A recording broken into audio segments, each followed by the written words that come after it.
ಎಲ್ಲ ನನ್ನ ಆತ್ಮೀಯ ಕನ್ನಡ ಜನತೆಗೆ ನಮಸ್ಕರಿಸುತ್ತಾ, ಇವತ್ತಿನ ಈ ಸಂಚಿಕೆಯಲ್ಲಿ ನಾವು ಯಾವ ಯಾವ ರಾಶಿಗೆ ಯಾವ ಯೋಗ ಚೆನ್ನಾಗಿದೆ ಅನ್ನೋದ್ರ ಬಗ್ಗೆ ನೋಡೋಣ.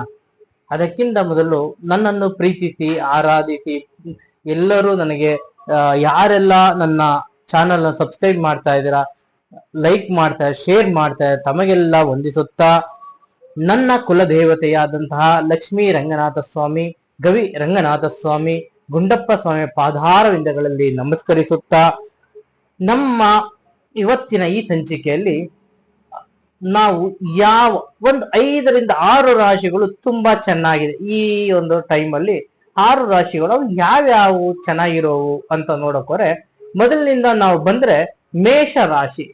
ಮೇಷ ರಾಶಿ ಈ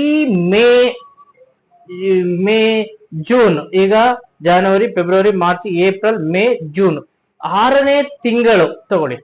ಯಾರ್ಯಾರಿಗೆ ಯೋಗಗಳು ಚೆನ್ನಾಗಿದೆ ಈ ಜೂನ್ ತಿಂಗಳದು ಅಂತ ತಗೊಂಡ್ರೆ, ವೃಷಭ ರಾಶಿ ಮೇಷ ರಾಶಿಗೆ ಒಂದು 50-50 ಆರೋಗ್ಯದಲ್ಲಿರಬಹುದು, ಇದರಲ್ಲಿರಬಹುದು. ಇವರಿಗೆ ಯಾವುದರಲ್ಲಾದ್ರೂ ಒಂದು 50-50 ಅಂತ ನಾವು ತಗೊಂಡ್ರೆ ವೃಷಭ ರಾಶಿಗೆ ಅತ್ಯುತ್ತಮವಾಗಿದೆ. ನಂತರ ಮಿಥುನ ರಾಶಿ ಬಂದ್ರೆ ಸ್ವಲ್ಪ ಆರೋಗ್ಯದಲ್ಲಿ ಸಮಸ್ಯೆ ಬರುತ್ತೆ. ಅದರ ಜೊತೆಗೆ ಸ್ವಲ್ಪ ವ್ಯವಹಾರಗಳನ್ನ ಇನ್ನೊಬ್ಬರ ಮೇಲೆ ಡಿಪೆಂಡ್ ಆಗದೆ ಯೋಚಿಸಿ ನಿರ್ಧಾರಗಳನ್ನು ತೆಗೆದುಕೊಳ್ಳಿ. ನಿಮಗೆ ಅಷ್ಟೊಂದು ಉತ್ತಮವಾಗಿಲ್ಲ ಈ ಜೂನ್ ತಿಂಗಳ ನಿಮ್ಮ ಫಲಗಳು ಅಂತ ಹೇಳೋಕೆ ಇಷ್ಟಪಡ್ತೀನಿ. ಒಂದು 50-50 ತಗೋಬಹುದು. ಕರ್ಕಾಟಕ ರಾಶಿಗೆ ಇವಾಗ ಒಂದು ಪರವಾಗಿಲ್ಲ ಎಂಬುವ ಸನ್ನಿವೇಶದಲ್ಲಿ ಈ ಕರ್ಕಾಟಕ ರಾಶಿ ಅಥವಾ ಕಟಕ ರಾಶಿ ಅಂತ ಕರಿತೀವಲ್ಲ, ಕ್ಯಾನ್ಸರ್, ಈ ರಾಶಿಗೆ ಉತ್ತಮ ಒಂದು ಲೆವೆಲ್ಗೆ ಉತ್ತಮವಾಗಿರುವಂತದ್ದು ಅಂತ ಹೇಳಬಹುದು. ನೆಕ್ಸ್ಟ್ ನಮಗೆ ಸಿಂಹ ರಾಶಿಗೆ ಅತ್ಯುತ್ತಮ. ಇವರು ಮಾಡ್ಬೋದು, ಏನ್ ಬೇಕಾದ್ರೂ ಬಿಸ್ನೆಸ್ ಮಾಡ್ಬೋದು. ಈಗ ಏನ್ ಬೇಕಾದ್ರೂ ಅವ್ರ ವಿದ್ಯೆ, ಬುದ್ಧಿ, ಶ್ರದ್ಧೆ ಏನಾದ್ರು ಮಾಡಕ್ ಹೋಗ್ಲಿ, ಅವ್ರಿಗೆಲ್ಲದ್ರಲ್ಲೂ 100% ಇವರಿಗೆ ಯೋಗ ಫಲಗಳು ತುಂಬಾ ಚೆನ್ನಾಗಿದೆ.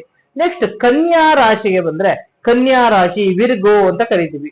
ಈ ರಾಶಿಯವರು ಕೂಡ ತುಂಬಾ ಚೆನ್ನಾಗಿದೆ. ಇವರು ಕೂಡ ಎಲ್ಲಾ ವ್ಯವಹಾರಗಳನ್ನು ಮಾಡುವುದಕ್ಕೆ ಶಕ್ತರಾಗಿರ್ತಾರೆ. ಹಾಗೂ ಇವ್ರಿಗೆ ಆ ಯೋಗ ಕೂಡ ಫಲ ಹಚ್ಚುತ್ತೆ. ಈ ಜೂನ್ ತಿಂಗಳಲ್ಲಿ ಇವರಿಗೆ ತುಂಬಾ ಚೆನ್ನಾಗಿದೆ ಅಂತ ಹೇಳಬಹುದು. ನೆಕ್ಸ್ಟ್ ತುಲಾ ರಾಶಿಯವರಿಗೆ 50-50.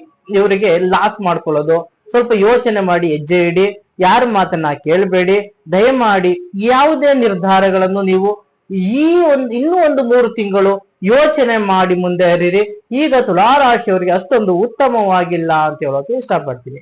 ನೆಕ್ಸ್ಟ್ ವೃಶ್ಚಿಕ ರಾಶಿಯವರಿಗೂ ಕೂಡ ಇವ್ರಿಗೆ ಯಾವುದೇ ಅಂತ ಫಲಗಳು ಕಾಣಿಸುತ್ತಿಲ್ಲ. ಹಾಗಾಗಿ ಇವರು ಸ್ವಲ್ಪ ಯೋಚನೆ ಮಾಡಿ ಮುಂದುವರಿಯುವುದು ಉತ್ತಮ ಅಂತ ಹೇಳಕ್ಕೆ ಇಷ್ಟಪಡ್ತೀನಿ. ನೆಕ್ಸ್ಟ್ ಧನಸ್ಸು ರಾಶಿಗೆ ಅತ್ಯುತ್ತಮವಾಗಿದೆ.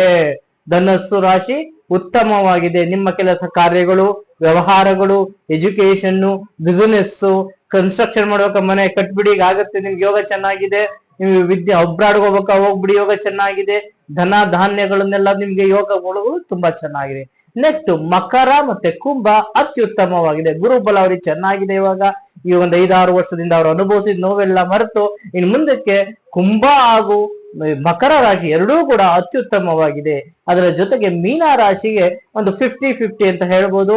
ಅವರು ಕೂಡ ಒಂದು ಯೋಗ ಫಲಗಳಲ್ಲಿ ಒಂದು ಸ್ವಲ್ಪ ದಿನ ಚೆನ್ನಾಗಿರ್ತಾರೆ, ಸ್ವಲ್ಪ ದಿನ ಚೆನ್ನಾಗಿರೋದಿಲ್ಲ. ಇವರಿಗೆ ಮೂಳೆ ನೋವು, ಸೊಂಟ ನೋವು, ಮೈಕೈ ನೋವು, ಬ್ಯಾಕ್ ಪೈನು ಇದೆಲ್ಲ ಬರ್ತಕ್ಕಂಥ ಹೊಟ್ಟೆಗೆ ಸಂಬಂಧಿತ ಉದರ ಬೇನಿಗಳು ಅಂತ ಕರಿತೀವಲ್ಲ, ಇವು ಬರುವಂತ ಚಾನ್ಸಸ್ ಇರೋದ್ರಿಂದ ಈಗ ಈ 6 ರಾಶಿಗಳು ಯಾವುವು ಅಂದರೆ, ನಿಮಗೆ ವೃಷಭ ರಾಶಿ ಒಂದು, 2ನೇದು ಸಿಂಹ ರಾಶಿ, 3ನೇದು ಕನ್ಯಾ ರಾಶಿ, 4ನೇದು ಧನಸ್ಸು ರಾಶಿ, 5ನೇದು ಮಕರ ರಾಶಿ, 6ನೇದು ಕುಂಭ ರಾಶಿ. ಈ 6 ರಾಶಿಗಳಿಗೆ ಯೋಗ ರಾಜಯೋಗ ಎಂದೇ ಹೇಳಬಹುದು. ನಾವು ಅಷ್ಟು ಚೆನ್ನಾಗಿದೆ ಅಂತ ಹೇಳುತ್ತಾ, ಯಾರೆಲ್ಲ ನಮ್ಮ ಶಾಸ್ತ್ರ ಸಿದ್ಧಾಂತವನ್ನು ನೋಡ್ತಾ ಇದ್ದೀರೋ, ಸಬ್ಸ್ಕ್ರೈಬ್ ಮಾಡ್ತಾ ಇದ್ದೀರಾ, ಶೇರ್ ಮಾಡ್ತಾ ತಮಗೆಲ್ಲ ವಂದಿಸುತ್ತಾ, ದಯಮಾಡಿ ಅತಿ ಹೆಚ್ಚು ಜನಗಳಿಗೆ ಈ ಸಂಚಿಕೆ ಹೋಗುವ ತರ ನೋಡ್ಕೊಳ್ಳಿ, ಎಲ್ಲರಿಗೂ ಶೇರ್ ಮಾಡಿ ಅಂತ ಹೇಳ್ತಾ ಇವತ್ತಿನ ಈ ಸಂಚಿಕೆಯನ್ನ ಮುಗಿಸ್ತಾ ಇದ್ದೀನಿ.